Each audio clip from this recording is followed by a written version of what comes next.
नमस्कार, आप देख रहे हैं न्यूज 18 इंडिया। मैं हूं आपके साथ सपना शुक्ला। जी हां, वो मलबा मौत का है और उसके बीच से जिंदगी को खोज कर निकालना है। इसके लिए ऑपरेशन जारी है। उत्तरकाशी में वो रेस्क्यू ऑपरेशन का तीसरा दिन है।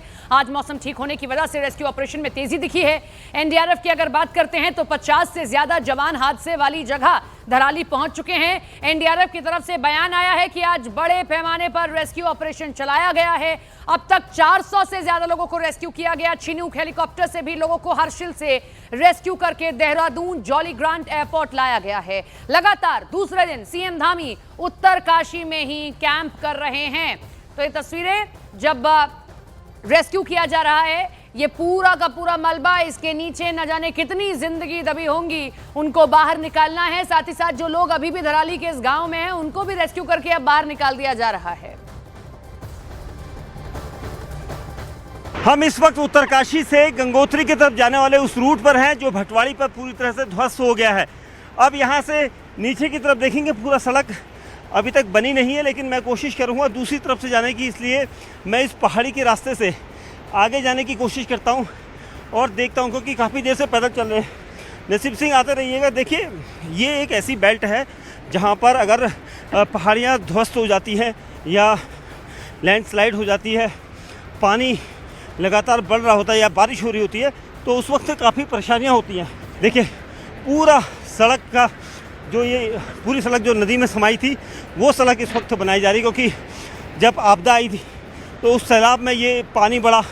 पानी बढ़ने के बाद ये देखिए, ये धरती ऐसे फटी है, आप विश्वास नहीं करेंगे।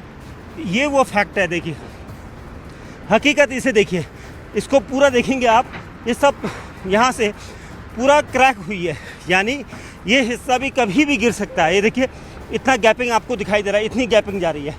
ये हिस्सा अब धंसेगा, यानी ये पहाड़ी भी कभी ना कभी यहाँ से दरक कर नीचे की तरफ जाएगी। ये देखिए, ये हिस्सा भी दरका हुआ है। हम आपको दो तस्वीरें दिखा रहे हैं। एक तरफ आप देख रहे हैं कि सेना के ये जवान किस तरीके से जितनी जिंदगियां वहां पर फंसी हैं, सबको निकालने का कार्य भी कर रहे हैं और साथ ही साथ सबको सुरक्षित स्थान तक पहुंचाना है। इसके लिए ब्रिज बनाने की तैयारी भी सेना कर रही है, क्योंकि जो ब्रिज था वो टूट चुका है। दूसरी तरफ लोगों को सुरक्षित जगह पहुंचा दिया गया है और सेना उन्हें खाना मुहैया करा रही है। साथ ही साथ ढांढस भी बंधा रही है कि सबको सबके घर तक पहुंचा दिया जाएगा या सुरक्षित जहां पर सभी हैं। न्यूज़ 18 इंडिया पहुंचा है उत्तरकाशी के गंगनानी में। ये गंगनानी तकरीबन भटवाड़ी से 20 से 22 किलोमीटर दूरी पर है और यहाँ तक पहुंचने में हमें काफ़ी समय लगा। लेकिन यहाँ पर देखिए, मार्केट में मैं दिखाना चाहूँगा। मार्केट इस वक्त बिल्कुल सन्नाटा पसरा हुआ है मार्केट में, क्योंकि यहाँ के लोग जो स्थानीय हैं परेशान हैं कि मार्केट कब चलेगी, क्योंकि गंगोत्री यात्रा यहाँ से चलती है। और गंगनानी देखिए, यहाँ गर्मकुंड गंगनानी का है और यहाँ पर न्यूज़ 18 इंडिया पहले पहुँचा है ताकि लोगों तक हम अपनी पूरी रिपोर्ट दिखा सकें कि कैसे रास्ते हैं, कैसी दुर्गम स्थिति है यहाँ पर। यहाँ की जो मार्केट है, देखिए ये होटल वगैरह, क्योंकि गंगोत्री धाम यात्रा चल रही है। चार धाम यात्रा में हमेशा होटल और लोकल स्थानीय लोगों का रोजगार चलता है, लेकिन इस वक्त आप देखेंगे गंगनानी में सब होटल खुले जरूर हैं, लेकिन कोई आ नहीं रहा, क्योंकि आवाजाही बंद है। और नीचे भटवाड़ी, यहाँ से तकरीबन 20 से 22 किलोमीटर दूरी पर भटवाड़ी जो है वो वहाँ पर सड़क टूटी हुई है कई जगह पर, जिसको बनाने का युद्ध स्तर पर काम चल रहा है। लेकिन जिस तरह से स्थिति है वो मैं आपको दिखाना चाहूँगा। ये होटल खाली पड़े हैं क्योंकि यहाँ रहने वाला कोई है नहीं, क्योंकि चार धाम यात्रा बंद हो चुकी है और इसी वजह से यहाँ की स्थिति यहाँ पर जो है वो मैं दिखाना चाहूँगा आपको, क्योंकि जो ग्राउंड जीरो पर रिपोर्ट है वो सबसे ज़रूरी है, क्योंकि स्थानीय स्तर पर जो स्थिति है वो यहाँ के लोग समझ सकते हैं और उनकी यही मांग है कि वो यहाँ से आगे तब जा सकते हैं जब पुलिया, जो पुल, मेन पुल है, जो टूटा हुआ पुल है, वो टूटा हुआ पुल जल्द से जल्द दुरुस्त किया जाए। हम दो तस्वीरें आपको लगातार दिखा रहे हैं। ये कारण है कि सेना के जवान इस वक्त देवदूत बने हुए हैं। सेना हर संभव कोशिश कर रही है कि घायलों को पहुंचाया जा सके अस्पताल तक, जो फंसे हैं उनको सुरक्षित स्थानों तक पहुंचाया जाए। चिनूक हेलीकॉप्टर से रेस्क्यू किया गया, जिसकी आप तस्वीरें भी देख रहे हैं। पहली तस्वीर, चिनूक हेलीकॉप्टर से हर्षिल में जो लोग थे उनको निकाल कर लाया गया देहरादून जॉली ग्रांट एयरपोर्ट पर। दूसरी तरफ आप देखिए, जो घायल हैं, क्योंकि आर्मी का एक बेस कैंप भी वहां है, उसमें जो घायल हैं उनको भी एयरलिफ्ट कर लाया गया है। उत्तरकाशी में आई आपदा के बाद कई जगह सड़कें ध्वस्त हो गई हैं, पुल टूट गए हैं और इस वक्त मैं आपको बिल्कुल ग्राउंड जीरो पर यहाँ पर वो तस्वीरें दिखाना चाहता हूँ जिसको लेकर रात दिन एक करके यहाँ पर टीमें जुटी हुई हैं। बीआरओ है, उसके अलावा पीडब्ल्यूडी है, ये नेशनल हाईवे है जो गंगोत्री धाम की तरफ जाता है। लेकिन गंगोत्री धाम की तरफ जाने वाले इस नेशनल हाईवे में आप देखेंगे अभी भी जो मार्ग है उसको दुरुस्त करने में काफ़ी मशक्क़त करनी पड़ रही है, क्योंकि बीआरओ से लेकर सारे प्रशासनिक अधिकारी यहीं जमे हुए हैं और इस मार्ग को ठीक करने में तीसरा दिन आज यहाँ पर लग रहा है। लगातार कोशिश की जा रही है बीआरओ की तरफ से और प्रशासनिक विभाग की तरफ से, क्योंकि जब ये पहाड़ी खिसकी थी तो कई जगह पर सड़क जो है पूरी तरह से नदी में समा गई थी।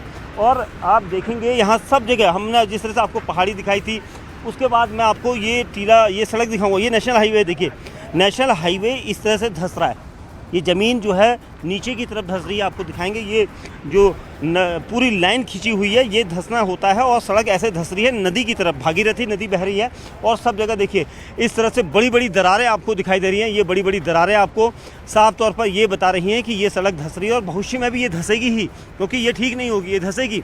और इसीलिए रेस्क्यू ऑपरेशन करने के लिए जो ज़मीनी सतह से जहाँ गाड़ियों को जाना था, रसद सामग्री को जाना था, वो नहीं जा पा रही, लेकिन हेलीकॉप्टर जो यहाँ चल रहे हैं उनके जरिए ये कार्रवाई की जा रही है।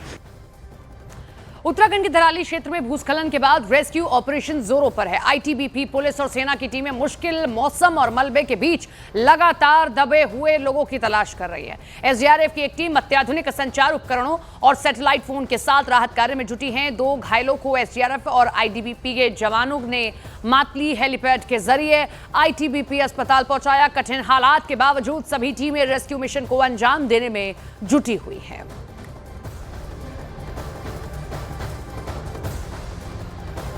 को भी कॉपरेट करना पड़ेगा, आराम से आप लोग थोड़ा कॉपरेट करेंगे। आईटीबीपी के हमारे ऑफिसर्स भी हैं, जवान भी हैं यहाँ पर। ऐसे लोग जो थोड़ा सा चलने में दिक्कत ज़्यादा है, कि बीमार है, तो उनको तो नेलोंग से हम लोग कोशिश करेंगे चौपट से ले जाने का, नेलोंग से, क्योंकि नेलोंग में चलने का इशू नहीं रहेगा। लेकिन वहाँ से केवल शॉर्टेज बहुत लिमिटेड रहेंगी, 1 या 2 हो पाएंगी। तो 20-25 लोग ही हैं ऐसे जो एक्चुअल लगता है कि जिनको चलने में समस्या आएगा, जो चल सकते हैं, जो यूथ हैं, उनको हम हर्ष से करेंगे। कोशिश ये रहेगा कि आज सभी, क्योंकि मौसम आज अच्छा है, कोशिश ये करेंगे कि आज सभी लोगों को यहाँ से निकाल पाएँ। एसडीआरएफ के जवान सभी को समझाते हुए भी कि कोशिश है कि सभी को सुरक्षित जगहों पर निकाल दिया जाए और आपका सहयोग भी बहुत ज़रूरी है। 3 दिन से जिंदगी की तलाश में ये ऑपरेशन जिंदगी जारी है। एनडीआरएफ ने मोर्चा संभाला हुआ है, 50 से ज़्यादा जवान वहां पर मौजूद हैं। अब तक 400 लोगों को रेस्क्यू कर लिया गया है और दूसरे दिन भी उत्तरकाशी में ही हैं उत्तराखंड के मुख्यमंत्री पुष्कर सिंह धामी। 3 दिन वो वहाँ कैंप कर रहे हैं, 2 दिन हो चुके हैं और ये माना जा रहा है कि तीसरे दिन भी वो वहां पर रहेंगे और साथ ही साथ वो घायलों से, आम लोगों से, जिन लोगों को रेस्क्यू किया गया, सबसे मुलाकात कर रहे हैं और स्थिति को खुद ही समझ रहे हैं। अब ये तस्वीर आप देखिए किस तरीके से पुलिस के जवान जो ये घायल है उसको लेकर आए हैं। इस हेलीकॉप्टर के जरिए सभी को सुरक्षित जगहों पर पहुंचाने का काम लगातार किया जा रहा है। रेस्क्यू में वायुसेना का बड़ा योगदान है। MI-17 2 लगाए गए हैं, हेलीकॉप्टर 17 लगा दिए गए हैं, चिनूक की मदद ली गई है। सेना इस अभियान में जुटी हुई है। बचाव अभियान की टीमें में बीआरओ जुटा हुआ है, एनडीआरएफ की टीम वहां पर मौजूद है। एसडीआरएफ लगातार मुस्तैदी से काम कर रहा है। चिनूक जो हैं वो 2 यूज किए गए हैं ताकि जो सामान है वो भी वहां तक पहुंचाया जाए और लोगों को ज्यादा से ज्यादा संख्या में बाहर निकाला जा सके। तबाही से जंग में महाराष्ट्र के जलगांव से आए 16 लोग लापता हैं। उत्तरकाशी में स्कूल और आंगनबाड़ी सेंटर इस वक्त बंद है।